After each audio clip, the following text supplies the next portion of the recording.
Assalamualaikum warahmatullahi wabarakatuh. Oke adik-adik, kali ini saya akan membahas tentang gaya dan hukum Newton ya. Jadi ini masih masuk bab 1 materi IPA. Salah satu topik yang dibahas adalah mengenai gaya dan hukum Newton. Nah, apa itu gaya? Oke, langsung kita bahas. Jadi gaya adalah tarikan atau dorongan yang bekerja pada suatu benda. Jadi kalau misalkan ada sebuah balok, kalian dorong, nah ini berarti kalian sudah melakukan gaya. Jika kalian menarik suatu balok, maka ini juga dinamakan gaya.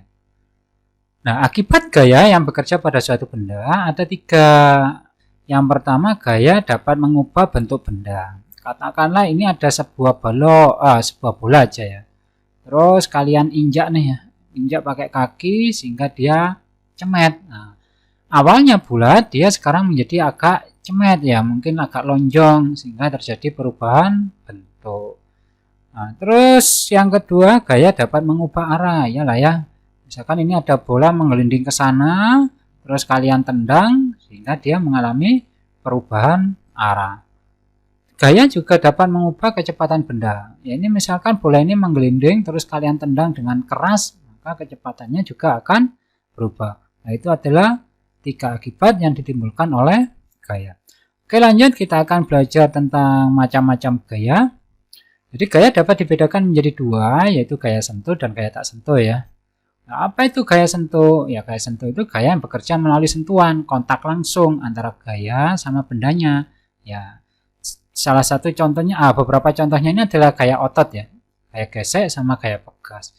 Gaya otot tadi ya misalkan otot kaki kalian. Di otot kaki kalian menendang bola. Nah, itu antara kaki sama bola kan bersentuhan ya. Gaya gesek juga sama. Gaya gesek ya ini tadi antara balok sama lantai.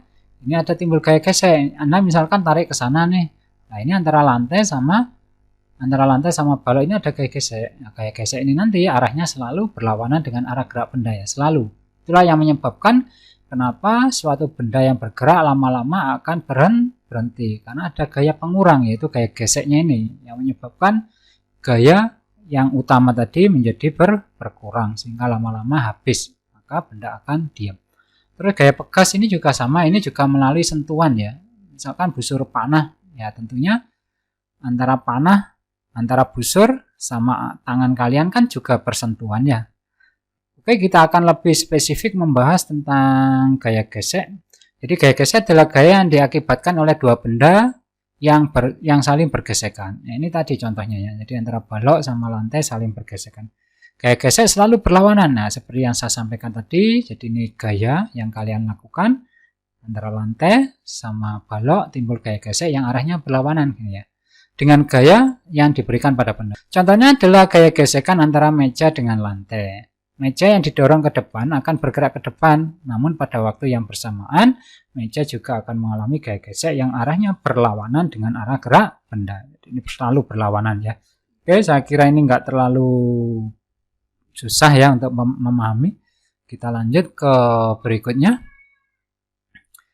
Sedangkan gaya tak sentuh adalah gaya yang tidak memerlukan sentuhan langsung dengan benda. Contohnya gaya magnet, gaya gravitasi, gaya listrik. Kayak gitu. Berarti kan gambar berikutnya. Nah, misalkan di sini ada paku gini, Nah, ini kan ditarik oleh magnet ya. Jadi ditarik oleh magnet. Nah, antara paku sama magnet kan nggak ada talinya. Ya ditarik lah, ini tanpa sentuhan. Nah, ini yang disebut dengan gaya tak sentuh. Atau katakanlah buah jatuh dari pohonnya ke bumi. Nah, ini kok bisa jatuh ke bawah? Ya karena ada gaya gravitasi bumi, gaya tarik bumi. Nah, kenapa kok jatuh ke bawah padahal di sini nggak ada talinya? Nah, ini adalah contoh gaya tak sentuh. Terus contoh yang ketiga adalah gaya listrik nih. Jadi awalnya kertas ini di bawah, kemudian ditarik oleh sisir yang bermuatan listrik, padahal tidak ada tali yang menghubungkan antara kertas sama sisir, tapi ini bisa naik ke atas. Nah, ini adalah contoh-contoh gaya tak sentuh. Oke, lanjut. Sekarang kita akan membahas mengenai resultan gaya. Apa itu resultan gaya? Yaitu jumlah semua gaya yang bekerja pada suatu benda. Jika ada 2 atau lebih gaya yang bekerja pada suatu benda, maka dapat dicari suatu gaya pengganti yang mewakili semua gaya. Contoh nih ya. Jadi gaya itu kalau dalam simbol fisika dia disimbolkan oleh F besar gini ya. Ini bahasa Inggrisnya adalah force.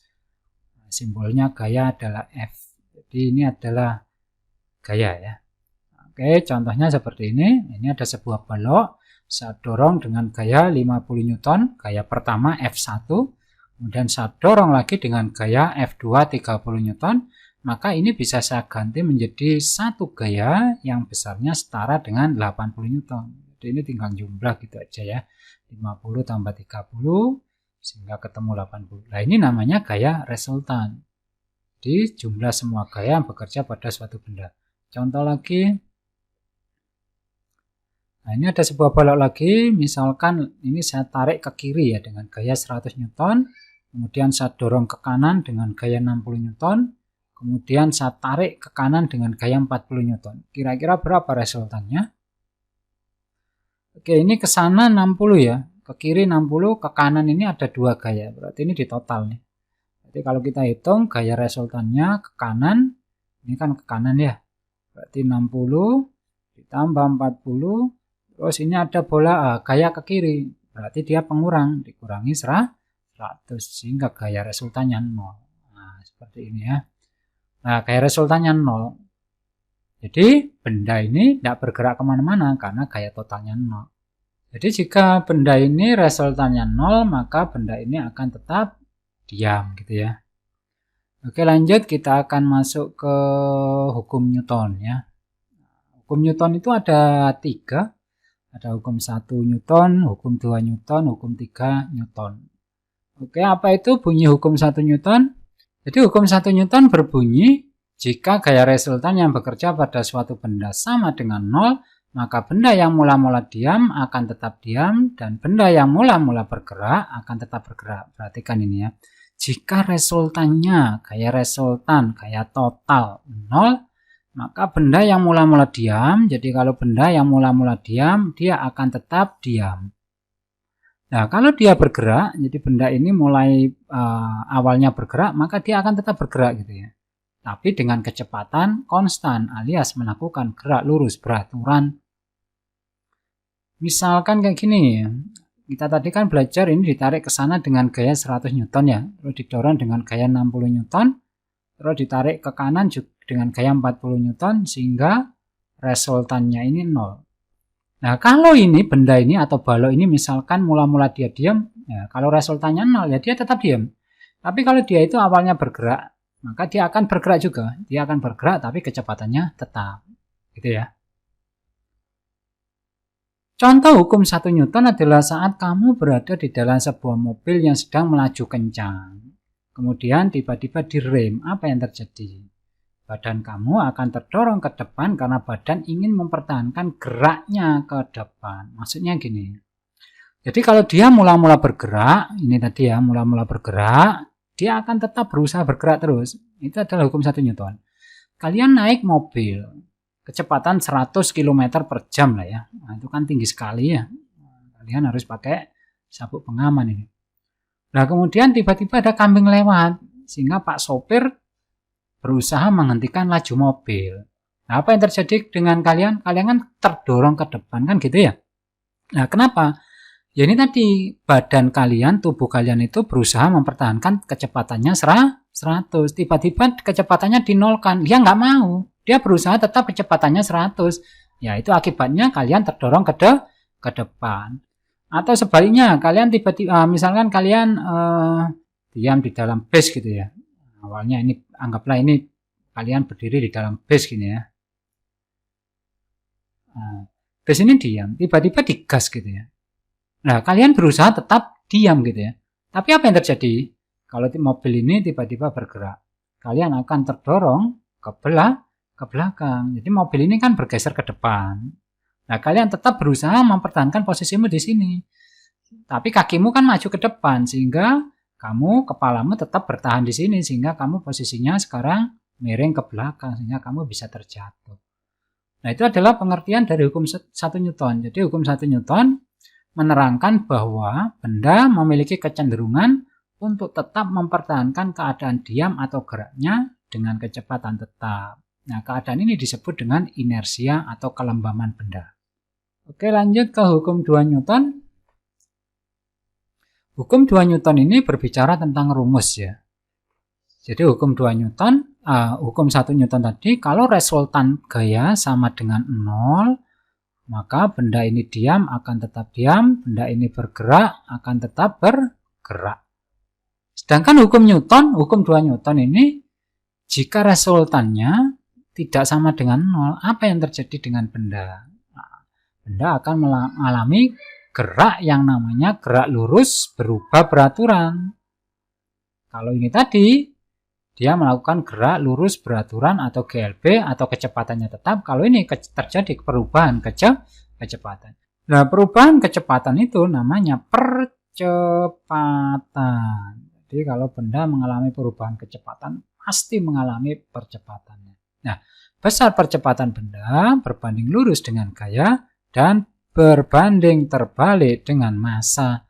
Jadi percepatan dulu di gerak lurus simbolnya apa? A ya. Berbanding lurus dengan gaya. Gaya itu apa? F tadi sudah tak sampaikan ini tadi ya. Dan berbanding terbalik dengan massa. Kalau berbanding terbalik berarti M-nya di bawah. Jadi seperti ini. Nah, rumusnya jadi seperti ini ya. Jadi percepatan sama dengan gaya per massa. Atau kalau ini dikalikan silang maka besar gaya sama dengan M kali A. Seperti ini ya. Dimana A itu percepatan, satuannya meter per sekon kuadrat, F itu gaya, satuannya Newton, dan M itu massa benda, satuannya kilo ya.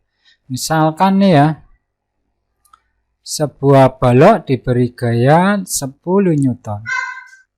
Massa balok 5 kilo, berarti berapa percepatan benda? Ya gampang, berarti A sama dengan F per M. Gayanya berapa? 10 Newton. Massanya 5 kilo, ya sudah 10 bagi 5 berarti 2. Satuannya meter per sekon kuadrat. Kan simpel ya. Oke, lanjut ke hukum 3 Newton. Hukum 3 Newton berbunyi, jika ada suatu benda diberi gaya aksi, maka benda akan memberikan gaya reaksi yang besarnya sama tetapi berlawanan arah. Jadi besarnya sama tapi berlawanan arah. Nah, gaya aksi reaksi selalu bekerja pada dua benda yang berbeda dengan besar yang sama. Jadi ini gaya aksi dan reaksi bekerja pada dua benda yang berbeda dan besarnya sama. Oke, saya ilustrasikan pakai gambar ya. Oke, perhatikan gambar berikut. Nah, Anda naik skateboard ya. Misalkan kalian naik skateboard nih. Jadi ada tali sambungan ke dinding, terus kalian tarik. Jadi tali ini kalian tarik. Kira-kira kalian bergerak kemana nih? Jadi kalian bergerak kemana nih? Jadi ini kalian tarik ke sini. Jadi kalian tarik dengan gaya seperti ini. Nah, ini kalian tarik tali ini ke kanan. Apa yang terjadi dengan tubuh kalian? Nah, kalian terdorong maju. Nah, kan aneh nih ya. Nah, kalian terdorong maju malah.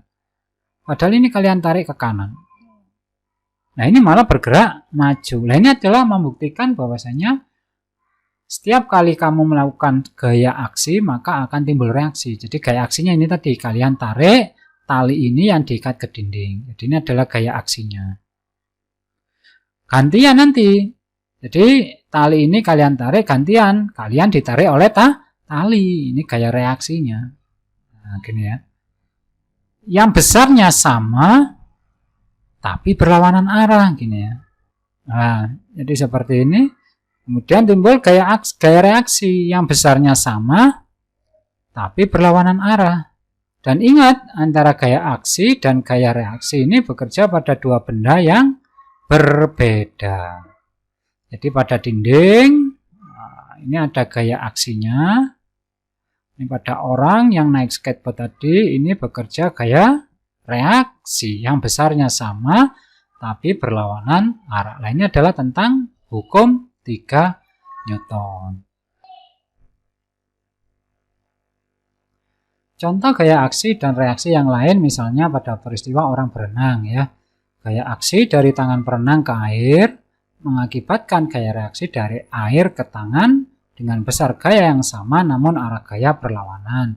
Sehingga orang tersebut akan terdorong ke depan meskipun tangannya mengayuh ke belakang. Nah, seperti ini.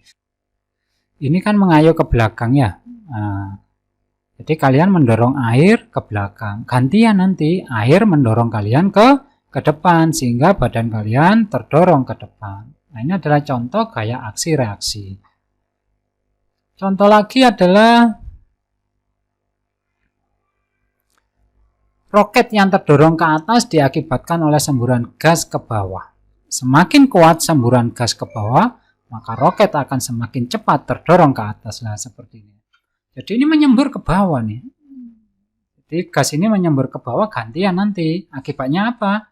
Timbul gaya reaksi, yaitu pesawat akan terdorong ke atas. Jadi ini gaya aksinya yang diakibatkan oleh semburan gas. Gaya reaksinya adalah roket ini terdorong ke atas. Nah, ini adalah contoh dari hukum 3 Newton ya. Gaya aksi akan menimbulkan gaya reaksi yang besarnya sama tapi berlawanan arah. Itu ya kata kuncinya. Biasanya simbolnya kayak gini. F aksi sama dengan min F reaksi. Jadi gaya aksi itu besarnya sama dengan gaya reaksi tapi berlawanan arah. Oke, cukup hari ini. Terima kasih telah menonton. Semoga apa yang saya sampaikan dapat dipahami. Oke, saya akhiri. Wassalamualaikum warahmatullahi wabarakatuh.